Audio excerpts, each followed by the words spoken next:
चलिए, आज के इस वीडियो के माध्यम से हम मध्य प्रदेश करंट अफेयर के अंतर्गत कुछ क्वेश्चन पढ़ेंगे जो हमारी कॉम्पिटिटिव एग्ज़ाम की दृष्टि से इम्पोर्टेंट है।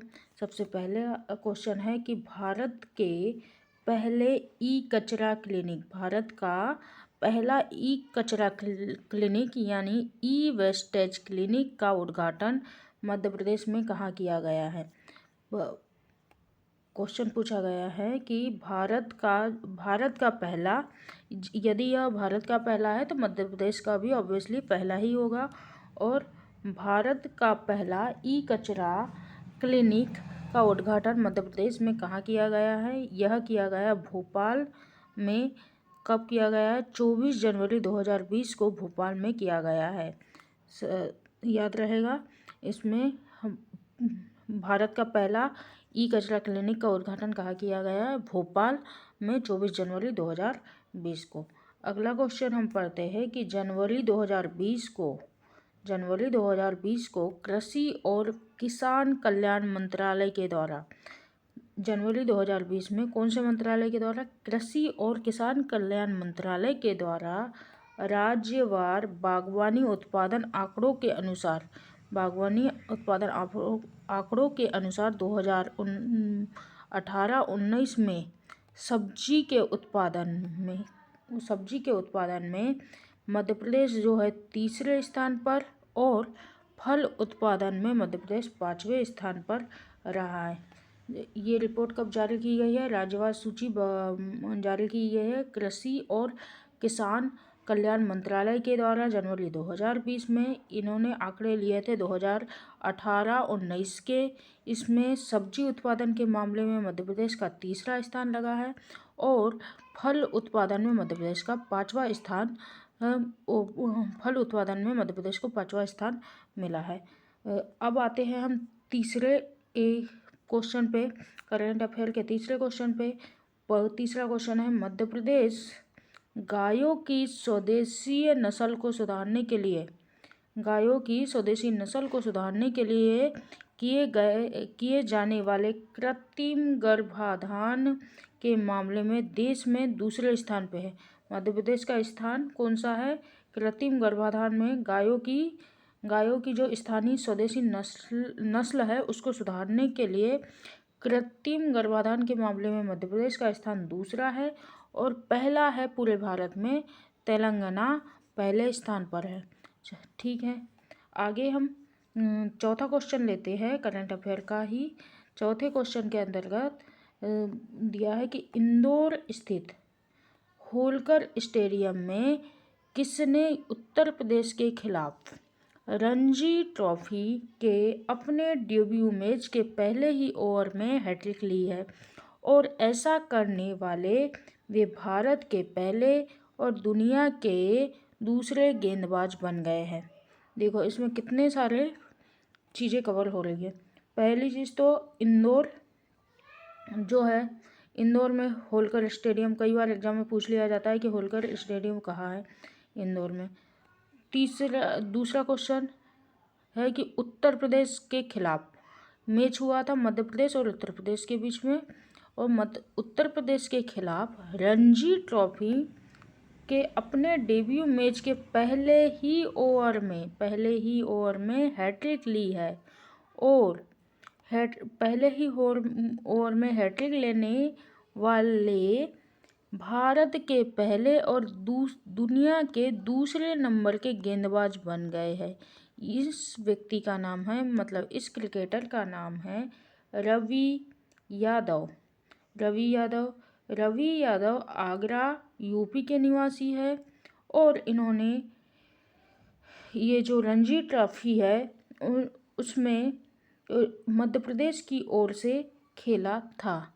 ठीक, अगला क्वेश्चन हम पांचवा क्वेश्चन पढ़ते हैं। पांचवा क्वेश्चन क्या है कि भोपाल स्थित institute of science education and research Eicher के वैज्ञानिकों के द्वारा देश में पहली बार एक जंगली बाघ की जीनोम सीक्वेंसिंग की गई है। एक जंगली बाघ की एक जंगली बाघ की जीनोम सीक्वेंसी कहाँ की गई है? देश में पहली बार। और यह प्रयोग कहाँ किया गया है? भोपाल में स्थित जो आइसर है, आइसर के वैज्ञानिकों के द्वारा की गई है। आइसर का फुल फॉर्म है institute of science education and research.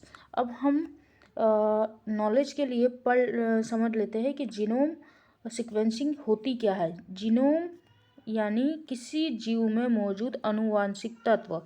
Genome का मतलब होता है किसी जीव में मौजूद जो आनुवांशिक तत्व होते हैं उन्हें जीनोम कहा जाता है। जीनोम सीक्वेंसिंग तकनीकी वैज्ञानिकों एक सेकेंड जीनोम सीक्वेंसिंग तकनीकी जो है वो वैज्ञानिकों को वायरस के डीएनए और आरएनए में मौजूद आनुवांशिक सूचनाओं को जानने और परिभाषित करने में मदद मिलती है। इससे किसी मरीज में मिला वायरस कहाँ से आया है जाना जा सकता है। ठीक है, समझ में आया कि जीनोम सीक्वेंसिंग क्या है। जीनोम सीक्वेंसिंग के अंतर्गत जीनोम मतलब किसी जीव में मौजूद आनुवांशिक तत्व होता है जीनोम। और जीनोम सीक्वेंसिंग से हम मतलब वैज्ञानिक वायरस के डीएनए और आरएनए जो वायरस का जो डीएनए होता है और आरएनए में मौजूद आनुवांशिक सूचनाओं को जानने और परिभाषित करने में मदद मिलती है इस प्रक्रिया से। और इससे हमें यह पता चलता है कि यह वायरस कहाँ से आया है। ठीक है, अगला क्वेश्चन हम लेते हैं करंट अफेयर का 6वां क्वेश्चन कि मध्य प्रदेश का कौन सा शहर है जिसमें रविंद्र भवन की तर्ज पर डॉक्टर कलाम ऑडिटोरियम का निर्माण किया गया है? पहली बात तो मध्य प्रदेश का इनने सबसे पहले पूछा है कि मध्य प्रदेश का कौन सा शहर है जो रविंद्र भवन की तर्ज पर डॉक्टर कलाम ऑडिटोरियम का निर्माण किया गया है। आंसर है पुराना भोपाल जो शहर है, पुराना भोपाल शहर में। और यह किसके तर्ज पर किया गया है? रविंद्र भवन जो है, रविंद्र भवन भी भोपाल में स्थित है। भोपाल में स्थित रविंद्र भवन की तर्ज पर डॉक्टर कलाम ऑडिटोरियम का निर्माण किया गया है। कहाँ किया गया है? यह पुराने भोपाल में किया गया। चलिए अगला हम 7वां क्वेश्चन लेते हैं। 7वां क्वेश्चन क्या बोल रहा है कि मध्य प्रदेश को प्रधानमंत्री मातृ वंदना योजना के क्रियान्वयन के लिए कौन सा स्थान प्राप्त हुआ है? 2020 में मध्य प्रदेश को प्रधानमंत्री मातृ वंदना योजना के क्रियान्वयन के लिए पहला स्थान मिला है। और इस योजना के बेहतर प्रदर्शन के लिए, इस योजना का जो बेहतर प्रदर्शन है उसके लिए इंदौर जिले को पहला स्थान दिया गया। इसके साथ ही प्रधानमंत्री मातृ वंदना सप्ताह के क्रियान्वयन के लिए भी प्रदेश को तीसरा स्थान मिला है। पहली तो इस योजना जो प्रधानमंत्री मातृ वंदना योजना है इसके क्रियान्वयन के लिए मध्य प्रदेश को पहला स्थान मिला है। और इसके सबसे अच्छा बेहतर प्रदर्शन करने के लिए इंदौर जिले को पहला स्थान मिला है। और इसी योजना का मातृ वंदना सप्ताह मतलब पीएम मातृ वंदना सप्ताह के क्रियान्वयन के लिए मध्य प्रदेश को तीसरा स्थान मिला है। ठीक है, अगला क्वेश्चन पढ़ते हैं। क्वेश्चन नंबर 8, देश के वैवाहिक साड़ियों के बाजार, देश का जो वैवाहिक साड़ियों का बाजार है में मध्य प्रदेश के जो बुनकर है, बुनकरों के द्वारा बनाए गए वस्त्रों को किस नाम से स्थान मिला है? देश के क्वेश्चन है कि देश के वैवाहिक साड़ियों के बाजार में मध्य प्रदेश के बुनकरों के द्वारा बनाए गए वस्त्रों को किस नाम से स्थान मिला है? नाम दिया गया है द रॉयल हेरिटेज कलेक्शन। नाम दिया गया है द रॉयल हेरिटेज कलेक्शन। ठीक है, अगला हम क्वेश्चन लेते हैं। क्वेश्चन नंबर 9, उद्योगों के लिए उद्योगों के लिए लैंड पूलिंग पॉलिसी लाने वाला पहला राज्य है। मध्य प्रदेश पहला ऐसा राज्य है जिसने उद्योगों के लिए लैंड पूलिंग पॉलिसी लाई है। अगला क्वेश्चन नंबर 10, टीकाकरण गतिविधियों को बच्चों के लिए आसान बनाने के लिए, अगले क्वेश्चन में दिया है, पूछा गया है कि टीकाकरण गतिविधियों को बच्चों के लिए आसान बनाने के लिए प्रदेश का पहला स्टेट ऑफ आर्ट्स टीकाकरण जो केंद्र है, पहला स्टेट ऑफ आर्ट्स टीकाकरण केंद्र कहाँ शुरू किया गया है? यह शुरू किया गया है इंदौर में। ठीक है, बच्चों के आसान टीकाकरण गतिविधियों को बच्चों के लिए आसान बनाने के लिए कौन केंद्र का नाम क्या है जो खोला गया है? पहला केंद्र है ये स्टेट ऑफ आर्ट्स टीकाकरण केंद्र, यह खोला गया है इंदौर में। ठीक, अगला क्वेश्चन हम पढ़ते हैं। अगला क्वेश्चन है हमारा 11वां क्वेश्चन। 11वें क्वेश्चन में है आईएसओ मानक प्राप्त करने वाली, आईएसओ मानक प्राप्त करने वाली देश की पहली विद्युत वितरण कंपनी बन गई है। देश की पहली विद्युत वितरण कंपनी बन गई है बोल रहे, जो आईएसओ मानक प्राप्त करने वाली देश की पहली विद्युत वितरण कंपनी बन गई है। इस कंपनी का नाम है मध्य क्षेत्र विद्युत वितरण कंपनी। कंपनी का नाम है मध्य क्षेत्र विद्युत वितरण कंपनी। ठीक, अगला क्वेश्चन हम पढ़ते हैं 12वें नंबर का। प्रदेश का पहला डे केयर सेंटर, प्रदेश का मतलब मध्य प्रदेश का पहला डे केयर सेंटर कहाँ खोला गया है? यह खोला गया है भोपाल शहर में। ठीक, अगला क्वेश्चन नंबर 13। क्वेश्चन नंबर 13 हम देख लेते हैं क्या पूछा है, किसने, क्वेश्चन नंबर 13 में पूछा है कि किसने बांग्लादेश में हुई, कहाँ हुई? बांग्लादेश में हुई south Asia karate championship, south Asia karate championship का आयोजन कहाँ हुआ था? बांग्लादेश में भारत का प्रतिनिधित्व कर गोल्ड मेडल जीता है यह व्यक्ति है आशीष चोपड़े।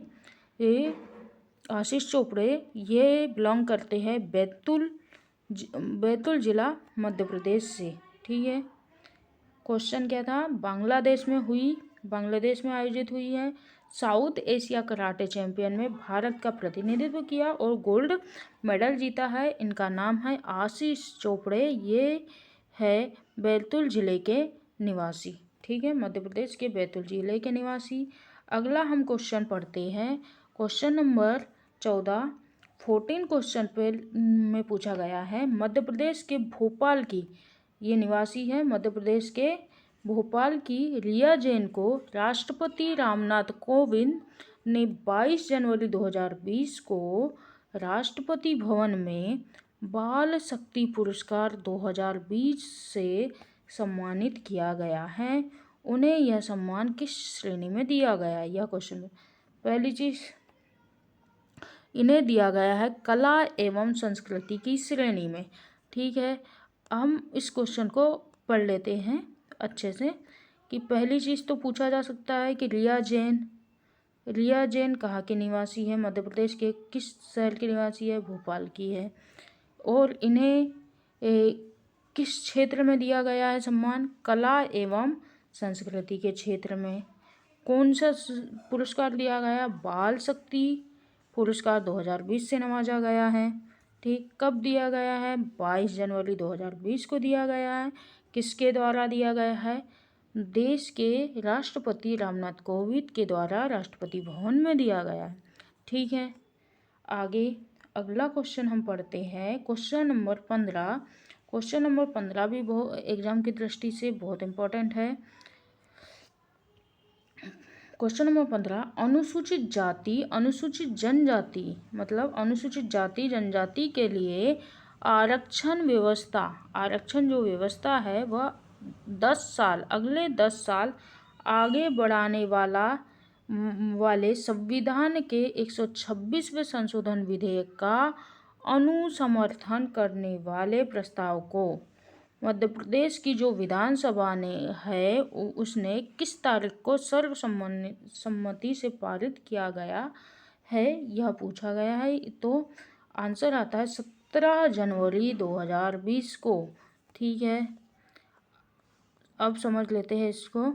पहली चीज़ तो अनुसूचित जाति जनजाति के आरक्षण व्यवस्था को अगले 10 साल के लिए बढ़ाने के लिए कौन सा संविधान संशोधन किया गया है, विधेयक है यह है संविधान का 126वां संशोधन विधेयक है।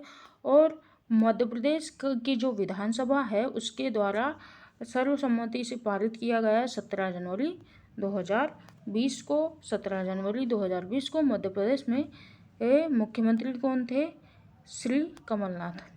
ठीक है, अगला क्वेश्चन हम पढ़ते हैं करंट अफेयर के अंतर्गत क्वेश्चन नंबर 16।